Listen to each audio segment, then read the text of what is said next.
보석이나 구속 집행 정지에 대해서 즉시 항고로 법원 결정을 무력화하는 것이 다 위헌 판단을 받았습니다. 그런데 구속 취소는 더 엄격한 법원의 판단이 있는 것이기 때문에 당연히 위헌성이 높다는 것이 법조계의 의견입니다. 이 결정 이유 한번 보세요. 다 담지는 못했지만 법원이 구속 집행을 계속할 이유가 없다 이런 결정을 내렸는데 검사가 이에 대해서 바로 불복을 하면 법원의 판단이 무력화되는 문제가 있기 때문에 위헌적인 부분이 있다 이렇게 판단을 한 겁니다. 그러니까 보석도 구속 집행 정지도 그런 식의 위헌 판단이 있었으니까 구속 취소는 더 엄격한 법원의 판단이 있는 거니까 당연히 그런 위헌성이 의심된다라는 판단을 검찰에서 했다는 겁니다. 충분히 이해가 가잖아요. 다음 장이요. 근데 공수처는 뭐라고 해요? 체포와 구속을 담당했던 수사기관으로서 구속기관 산정 등과 관련해 상급법원의 판단을 받아보지 못하게 대해서 유감이다. 다음 장 넘겨보시죠. 공수처의 수사 과정의 적법성, 그 다음에 절차적 명확성에 대해서 상당히 의심이 간다. 법원이 이렇게 얘기를 하고 있잖아요. 여기에 대해서는 왜 입장이 없습니까?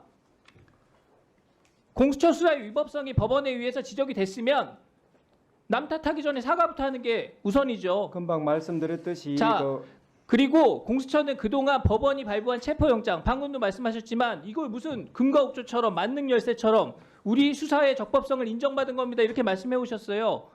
근데 지금 법원의 구속 취소 판단에는 왜 반발을 하는 겁니까? 법원 결정도 기관의 유불리에 따라서 취사 선택하겠다. 이런 태도로밖에 보이지 않습니다.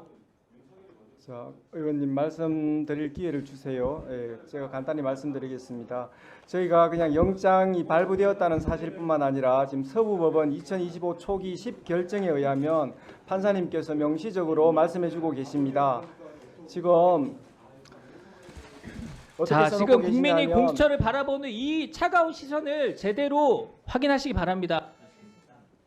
답변할 기회를 안 주시니까 좀 그러네요. 예. 네. 여러 가지 수사권 관련해서 또 말씀도 나왔고 또 구속 취소에 대한 또 공수처의 기본 입장과 관련해서 한 2분만 말씀하실 기회를 주시면 딱 2분간 좋겠습니다. 그러면 예, 답변하세요. 먼저 구속 취소 결정에 대해서 말씀드리겠습니다. 구속 취소에 관한 형사 25부의 결정을 존중합니다.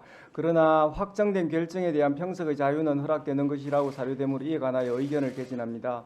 재판부가 판단하신 대로 날 기준이 아니라 시간 기준에 의하더라도 윤 대통령 측이 청구한 체포적부심 관련하여 기록이 법원에 머무른 10시간 32분 동안을 합하면 2025년 1월 26일 오전 9시 7분경이 아니라 같은 날 저녁 7시 39분까지 구속기간이 연장됩니다. 이 사건 기소는 그 이전인 같은 날 저녁 6시 52분경에 이루어졌습니다. 기소 검사는 가장 보수적으로 계산하여 시간 계산으로도 정확히 기소 시한 47분 전에 기소를 완료하였습니다. 그러므로 재판부가 제시한 시간 기준에 의하더라도 매우 적법한 기소였습니다.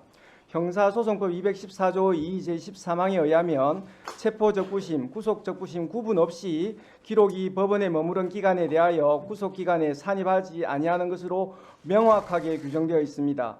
다만 체포적부심 제도가 도입되기 전 시행 법률인 1995년 12월 29일 법률 제50545로 개정되기 전의 형사소송법 214조 2 제9항 그러니까 이 13항으로 옮겨지기 전의 이 조항을 말합니다. 이 조항에는 당연히 구속의 적부심사 관련해서만 규정되어 있었습니다.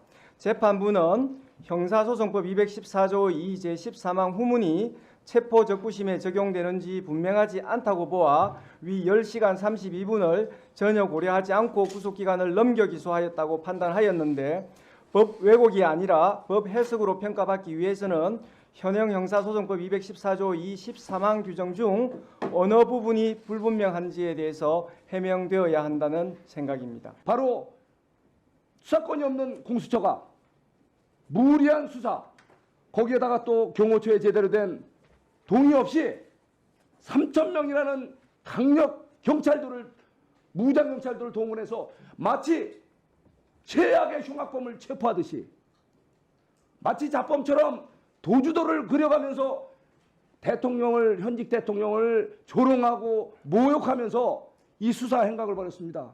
이래서 되겠습니까? 이거야말로 내란 아닙니까? 지금 내란죄로 대통령을 내란 수개로 몰지만 바로 이거 법사위에서 이 공수처를 수사 압박을 하고 체포하라고 하고 구체적인 지시까지 있지 않습니까? 이것이야말로 내란이 아니고 뭐겠습니까? 바로 이거 법사위에서 야당 의원들에서 내란 조장을 한 거 아닙니까? 자, 공수처장 저한테 이 물으시는 부분에 겁니까? 대해서 충분히 얘기할 시간을 드릴 테니까 말씀하시고 우리 대법원 우리 행정처장 이거에 대해서 의원님 말씀이 너무 과하십니다. 저를 내란죄로 뭐 고발하신 걸로 알고 있는데 잠깐 얘기할 기회를 주세요. 예, 다른 정치적인 영역은 저희들이 언급할 사안은 아니고 저희 사법부는 조금 더 노력을 해서 국민들의 기대에 부응하도록 하겠습니다. 그 말씀만 드리겠습니다. 자, 바로 정리해 주세요. 지금은 행정부 대통령 제왕적 대통령이 아니라 거대 야당 입법 독재 아닙니까? 예? 공수처장은 무슨 할 말 있어요? 당장 당신부터 말씀을 드리려면 왜 또 말을 막고 그러십니까? 헌법을 파괴한 그 혐의에 대해서 엄중한 책임을 묻게 될 겁니다. 간단하게 자, 말씀드려도 정리해 되겠습니까? 자, 발언권은 송석준 의원한테 얻는 게 아니고 위원장한테 얻는 거예요. 위원장님 금방 말씀에 대해서 간단히 짧게 한 말씀드리겠습니다. 30초만 하세요. 네. 예. 뭐 저희들이 그 법원에서 정당하게 발부한 체포영장, 구속영장에 대해서 적법 절차의 원칙에서 한치의 어긋남 없이 법원의 명령장이기도 한 체포영장, 구속영장을 그 명령대로 이행했습니다. 그런 업무를 수행한 우리 공수처가 내란의 주체라 하니 지금 도대체 의원님께서 지금 이 신성한 국회에서 그리고 또 이 우리 공수처라는 어떤 정부 기관에서 일을 하는 것에 대해서 그렇게 모독할 수 있습니까? 신성한 국회에서 공수처장 자, 조용히 하세요. 됐어요. 됐어요. 저는 그런 부분들이 문제되고 있고요. 하나만 형사 말씀드릴게요. 재판에서 문제가 될 것입니다. 하나만 말씀드리겠습니다. 지금 김용현 피고인 같은 경우에 구금 장소가 서울 동부지법 관할인 동부구치소였습니다. 그래서 그가 뭐 지금 체포되었다고 해서 관할이 자동적으로 생긴다는 것은 그런 부분에 대해서 잘못 알고 하는 말씀이시고 지금 네 지금 수사 어쨌든 지금 의원님께서 말씀하시는 지금 관할에 대해서는